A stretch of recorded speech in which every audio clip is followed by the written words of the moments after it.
The Miami Dolphins took down the Chicago Bears 35-32.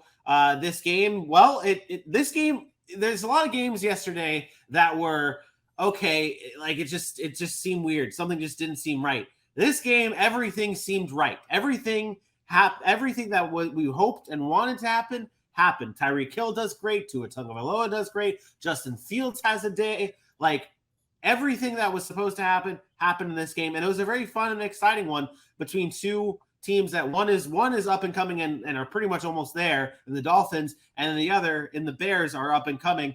What were your biggest takeaways from this one?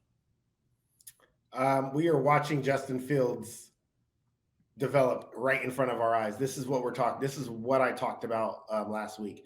If they continue to use him the way they're using him the last 3 weeks, this is Justin Fields. This is what you're going to see. He's going to see it be a dynamic playmaker, and you have yourself a franchise quarterback because he will grow as a passer. Each and every year that you play, you grow, you learn more, you get better, you start to understand things. The game goes slower for you, but you have to put yourself in advantageous situations in order to get to that level and experience it.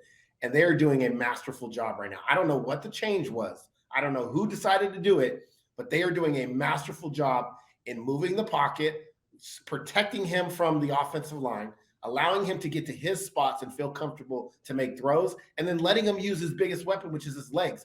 As a quarterback that runs, that has an athletic build and can run, you only have so many years of that ability, right? You start to slow down, you take too many hits, you no longer can run anymore. That's a fact. Lamar Jackson, at one point in his career, will not be Lamar Jackson that he is now. So what do? You have to take advantage of that now. Use that ability to create those windows of throwing opportunities for you. And they did an excellent job. And I mean, if the Bears if you would have told me, just showed me Justin Fields clips, I would have said the Bears would have won that football game. That's what I would have said the Bears won. Now, Miami's a better team, and Miami did win because they were the better team. But I was super impressed with the Bears. I'm glad Miami went on the road and got the win. But this storyline today is about the Bears. Tua, Tyreek, that's great. We know what they're capable of doing offensively. Justin Fields and the Bears can actually look at themselves and say, I think we have our franchise quarterback. Now it's on us to make sure everything else around him is in the right situation. And I think the big thing I was going to kind of lead to with the Bears, and you brought it up there with like the fact that they're doing whatever they can to get Justin Fields away from that offensive line. Like it's a bad offensive line. It's been noted plenty of offensive line for the Bears is bad, but they're scheming and finding ways to get Justin Fields out of that pocket to where he can make plays and go do his thing and not be crushed every time he drops back. What are you seeing from this coaching? Like, is it just as simple as that, as they're scheming something different to get Justin Fields out of the pocket? Because we talked all about, like, I feel like over the past 2 weeks, we have really given a lot of credit to Justin Fields and his playmaking ability, which he deserves. How much credit should we be giving to this coaching staff? None. Okay. I mean, we shouldn't give credit for people doing their job. Like, this is... And I'm not saying, okay, maybe I shouldn't say none. Their job is to put Justin Fields in the appropriate situations. I say this all the time with coaches. Coaches are stubborn. Coaches sometimes try to put a square peg into a round hole. Justin Fields, it's not even about the offensive line. Like, they're protecting him so he doesn't get hurt from the offensive line and sacks and all that. But it's not about the offensive line when it's talking about getting him on the move. They're creating throwing windows for a guy that can throw on the run. For a guy that's mobile, they're making the game easier for him. They're scheming up. Let's flood. Let's run. If we got 3 wide receivers on the right side, let's flood that side with routes and roll Justin Fields out to that side. It gives him the opportunity to make plays.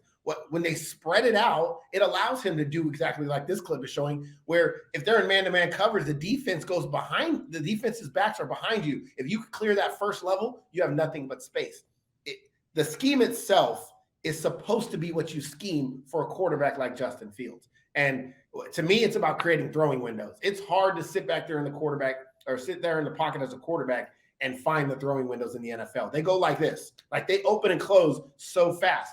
When you get on the run, you got guys flooding coming across the field. A DB's chasing them. Now that window opens up. You have more time. And for a guy that can throw on the run like he can, you allow him to be comfortable and feel confident in doing that. And then when he is in the pocket, he's going to be more confident. So To me, the scheme is right. The scheme is supposed to be this way. So they get credit, I guess, because it's they're scheming it up, but that's their job. Their job is to put them in advantageous situations, and they're doing that now. Justin Fields is out there having to execute that. And I don't think there's any doubt that he can execute it. Like, we've watched him now do it. And he looks more and more comfortable each and every week. And it's 3 weeks in a row, but it's against some defenses. New England's defense, we're going to talk about later. Dallas's defense, we've already lamented how good they are. And despite how Miami has played at times this year, that is a really good defensive personnel group-wise with Xavier Howard and Bradley Chubb and Javon Holland and Byron Jones. And like, they got dudes over there. So I loved everything I saw from the Chicago Bears and Justin Fields yesterday. And I know they took the L, but I thought the storyline was about them more so than the Dolphins. Dolphins did. Yeah, not often do you in particular talk about moral victories, but that's a big one for the Bears, and that's a thing here in the loss 35-32 to the Dolphins. Give a little love to the Dolphins, though. Entering the game, Tyreek Hill 961 yards. He did obviously get plenty of yards in this one. Now over the 1,000 yard mark for the season. Now fifth game this season with 140 plus receiving yards. Fastest ever to 1,000 yards. He's good. He's so good at football. In a season. He's the best receiver in the NFL right now. Yeah, he is so good at football. Like, I was watching, as a Jaguars fan, I was watching Devontae Adams torch the Jaguars in the first half and then disappear in the second half. And then I watched the Bears in that game. I flipped back. I was obviously watching multiple games, seeing that Tyreek Hill do his thing, and I'm like, even with Devontae Adams doing what he did in the first half, I'm like, Tyreek Hill is the best wide receiver in the NFL. And that's he just does it in a different way. And it helps. But I will tell you, there's nothing like having the right guy. And what Tyreek Hill did when he went to the Dolphins, he knew what he was doing. That Mike McDaniel deserves a ton of credit, because he is right up there with Andy Reid in scheming how to get his guys the ball. And I think that's the important part, is they find ways to get the ball in Tyreek Hill's hands. It's not just Tyreek Hill, go win one-on-one, because we know we can win one-on-one. But when defenses are paying attention to you, how do you get open? You got to be able to get schemed open by the coaching staff, and Mike McDaniel's done a good job of that. Yep. It's truly special what we're seeing in Miami from Tyreek Hill and that offense as the Dolphins defeat the Bears 35-32.